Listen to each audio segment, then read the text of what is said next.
ایک حضرت مجھے یہ پوچھنا تھا، جیسے بہت سارے لوگ ابھی بیت کے تعلق سے پوچھتے ہیں کہ کس سے بیت ہو، تو ان میں حضرت کن چیزوں کا ہمیں خیال رکھنا چاہیے؟ کیونکہ آج کل وہ ایسا رہا ہے کہ شخصیت سن کر کے بیت تو ہو جاتے ہیں لیکن استفادہ ان سے ہو نہیں پاتا زیادہ۔ بیعت کو تو یوں سمجھیے، جیسے ہم ڈاکٹروں سے اپنا علاج کراتے ہیں، جی بیمار ہو گئے تو ڈاکٹر سے علاج کراتے ہیں،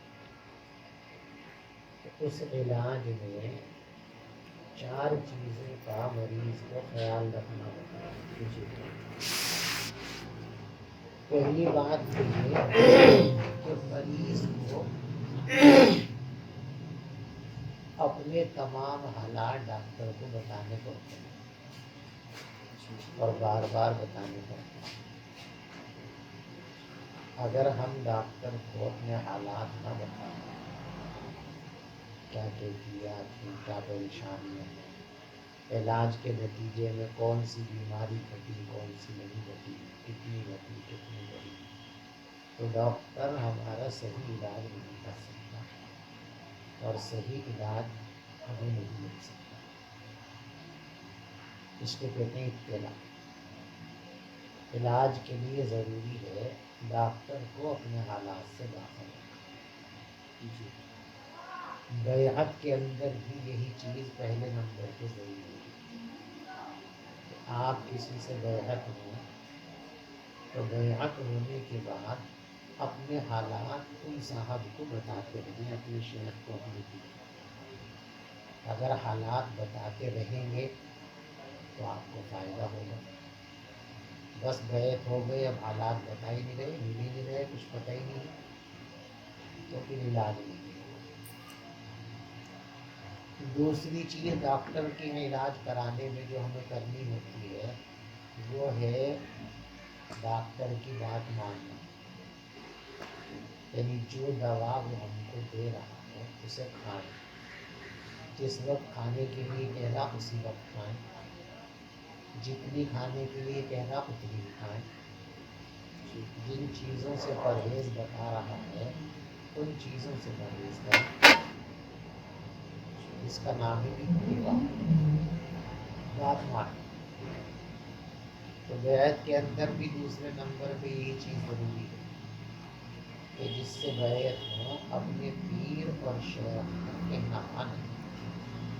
اس نے کہا یہ پڑھا کرو، یہ پڑھا کرو، یہ پڑھا کرو، یہ پڑھا کرو، تو ایسا مت کیا کرو، ان چیزوں سے بچا کرو، ان سے بچو، فائدہ ہو۔ تیسری چیز ڈاکٹر کے علاج میں ہے اعتقاد، ڈاکٹر پہ بھروسہ بھی ہو۔ ڈاکٹر کے لیے یار پتہ نہیں ہماری بیماری سمجھا نہیں سمجھا، پتہ نہیں یار صحیح دوا بھی لکھی کہ نہیں لکھی، تو فائدہ نہیں ہوگا، روک ہی نہیں پائیں گے آپ اس کے پاس علاج میں۔ جب آپ کو یہ اعتماد ہے کہ یہ ڈاکٹر اچھا ہے اور میرا علاج صحیح کرے گا، بڑھیا کام کرے گا، تو آپ اطمینان سے علاج کریں گے، آپ کو فائدہ بھی ہوگا۔ ایسے ہی بیعت میں اعتقاد ضروری ہے، جس سے بیعت ہو یہ سمجھو کہ بھی دنیا میں بہت بڑے بڑے بزرگ ہیں، سب اچھے ہیں، سب بڑے ہیں، لیکن میرے لیے یہ کافی ہے، میری اصلاح یہی ہوگی، یہ میرے حالات کو سمجھتے ہیں، بس میری اصلاح یہاں ہو جائے گی، یہ یقین پیدا کرو تو فائدہ ہوگا، نہیں تو فائدہ نہیں۔ ڈاکٹر کے یہاں چوتھی چیز ہے انقیاد،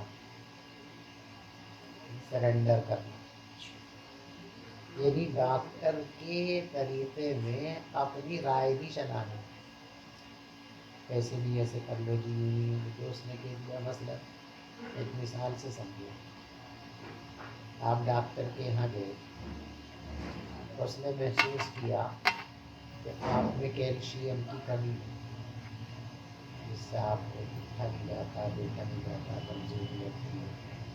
اب اس نے جانچ پڑتال کر کے دیکھ لیا کہ کیلشیم کی کیپسول اور گولی 15 دن تک اس کو کھلانی ضروری ہے۔ اس نے 15 دن تک وہ گولیاں آپ کو کھلا دی، آپ کو ذرا دبا دیا۔ اب اسے پتا ہے کہ 15 دن ہی کھلانی، اس کے بعد نہیں کھلانی، کیونکہ کیلشیم کی کمی بھی نقصان دیتی ہے، زیادتی بھی نقصان دیتی ہے۔ 15 دن کے بعد اس کے بعد اس نے اس کو قلم کر دیا کیلشیم والی گولی کو، تو یہ بند کر دو، تو بند ہی کر دی۔ اب آپ یہ کہنے لگے جی ڈاکٹر صاحب یہ کا ظلم کر رہے ہیں، اسی گولی کو کھا کے تو ذرا میں اٹھنے بیٹھنے میں سہولت ہوئی، اسے بند مت کرو، یہ تو میں ضرور کھاؤں گا، تو علاج نہیں ہونے کا۔ اسے کہتے ہیں امتیاز، خود کو اس کے سامنے جھکا دینا، اپنی رائے نہ چلانا۔ ہمارے دل میں کیا آ رہا ہم یوں کریں یہ نہیں، وہ شیخ کیا کہہ رہا وہ کرنا۔ تو یہ 4 باتیں ہیں: اتباع، اطلاع، اتباع، اعتقاد اور انقیاد۔ تو بیعت ہونے والے کے لیے ایک تو یہ ضروری ہے کہ اپنے حالات سے اپنے شیخ کو باخبر کرتا ہے، یہ ہے اتباع۔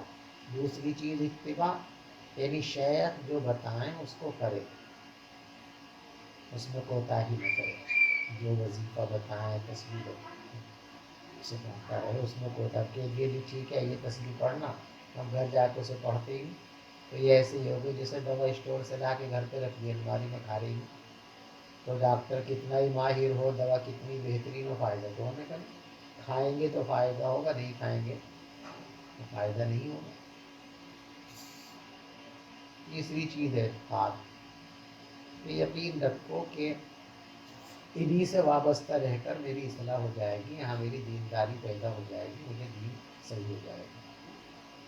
اور چوتھی چیز ہے انقیاد، کہ بس ان کی رائے میں اپنی رائے کو فنا کر دو، اپنی مت چلاؤ، جیسے وہ کہیں سمجھ میں آوے تب بھی وہی کرو، نہ سمجھ میں آوے تب بھی وہی کرو۔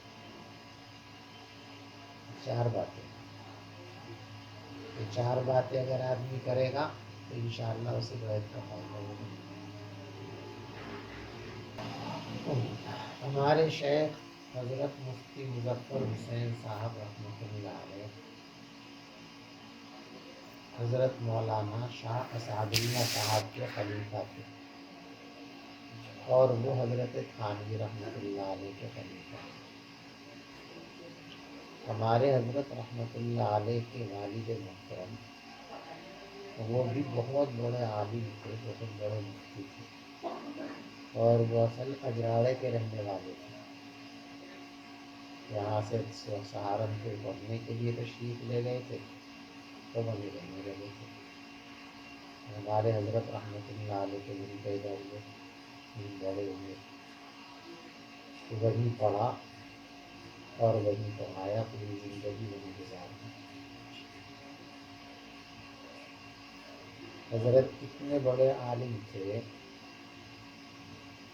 کہ حضرت کے اساتذہ بھی بہت سارے مسئلوں میں ان کی رائے پر عمل کرتے تھے، ان سے مشورہ لیتے تھے، ان سے پوچھتے تھے کہ اس بارے میں آپ کی کیا رائے ہے، رائے فرما دیا کرتے تھے تو اس پر عمل کرتے تھے۔ اور حضرت کے جو شیخ تھے وہ تو اتنا اعتماد فرماتے تھے کہ ان کے سامنے کوئی لاکھ مسئلے بیان کرے، وہ فرماتے تھے کہ جب تک میرا بیٹا مظفر نہیں کہے گا تب تک میں تسلیم نہیں کروں گا۔ ایک بار حضرت نے ایک مسئلہ سامنے رکھا، بہت سے لوگوں نے کہا کہ حضرت ایسے ایسے، تو رک جاؤ، مفتی مظفر صاحب کا حضرت تشریف لائے، فرمایا کہ جی مسئلہ حضرت کی یوں ہے اور دلیل میں اس کی آپ کو کل بتا دوں گا۔ فرمایا کہ بس دلیل کی ضرورت نہیں، تم نے کہہ دیا بس یہی بڑی دلیل۔ اساتذہ کو بھی اتنا اعتماد تھا حضرت کا، اور حضرت کا تقویٰ، طہارت، اخلاص بے مثال ہے۔ لاکھوں لوگوں میں بھی ایسے آدمی ڈھونڈنے لگے تو بہت مشکل سے ملے۔ حد درجے مہمان نواز حضرت کے اولاد کی تھی نہیں کوئی، نہ بیٹا نہ بیٹی، پوری زندگی سہارنپور میں کرائے کے مکان میں گزاری، मकान अपना नहीं बनाया, क्या करेंगे। आखिर ज़माने में हज़रत के एक मुरीद थे, उन्होंने एक पुराना मकान ख़रीदा और उसको बहुत शानदार करके नया बनवाया, इस नीयत से कि ये मकान हज़रत को गिफ्ट कर दूँगा। चुनांचे जब मकान बन कर के तैयार हो गया तो उन्होंने आकर हज़रत से दरख्वास्त की कि हज़रत ये मकान मैंने इस नीयत से ख़रीदा था, बनवाया है, आप इसे कबूल फरमाएं। हज़रत ने फरमाया कि भाई मुझे तो ज़रूरत नहीं, कई दिन की ज़िंदगी है, फिर मेरे औलाद में कुछ नहीं, मैं क्या करूँगा, मकान किसी में गुजर जाएगी ज़िंदगी किराए में। तो वो कहने लगी चलो जी आपको ज़रूरत नहीं, अब आपके बाद तायम्मा, हज़रत की अहलिया को सब तायम्मा कहते थे, तायम्मा के लिए ज़रूरत है और उसका भी अल्लाह मालिक है, तो कबूल नहीं किया। बहुत खुशामद की, बहुत खुशामद की।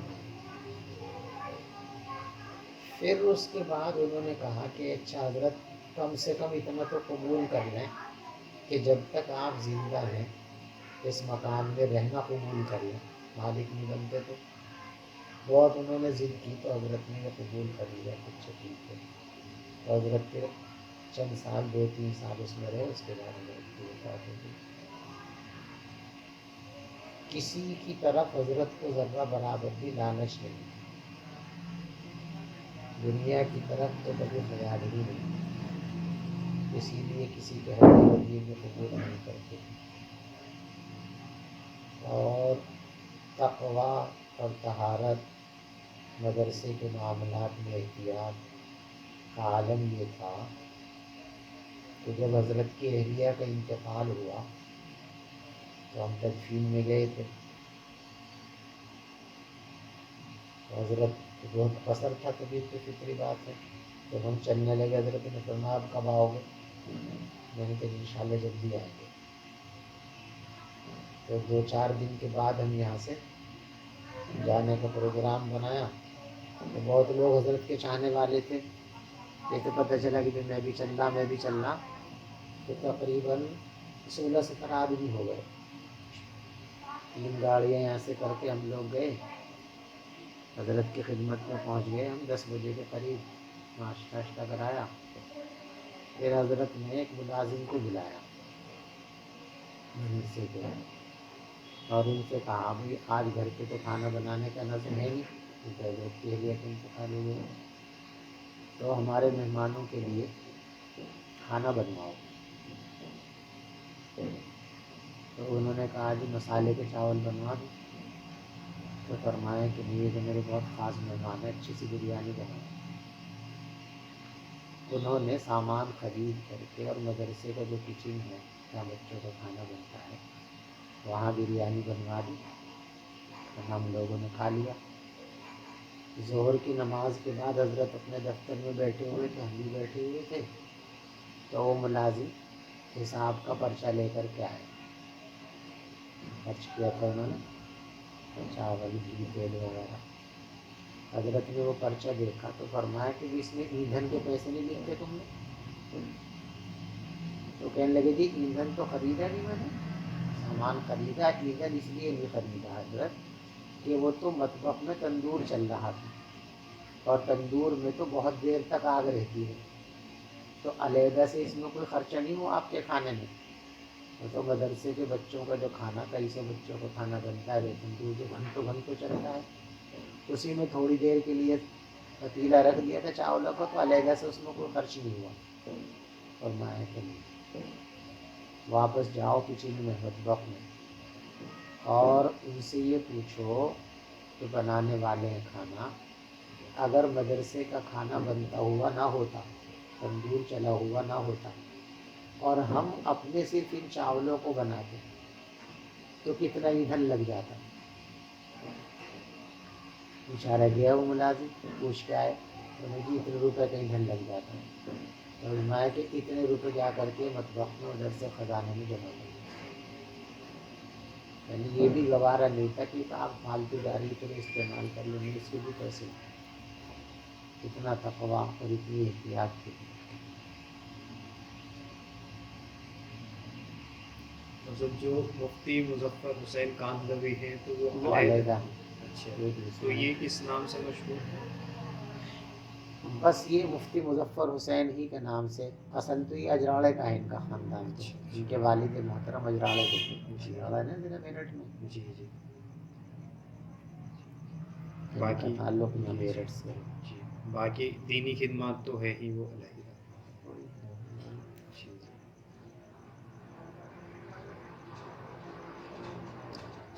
हज़रत एक ये और बताइए, मेरे सामने बहुत बार सवाल आता है, कुछ अपने लोग भी करते हैं और कुछ दोस्तों में से भी हैं, वो ये पूछते हैं कि भाई हम फलां से बैत हो जाए, वो मशहूर शख्सियत का नाम लेते हैं, जैसे अभी जो साथ पढ़ने वाले भी हैं निज़ामुद्दीन में ही पढ़ते हैं गालिबन, तो वो बोल रहे थे कि हम तो वहीं के फलां बुजुर्ग से बैत होंगे।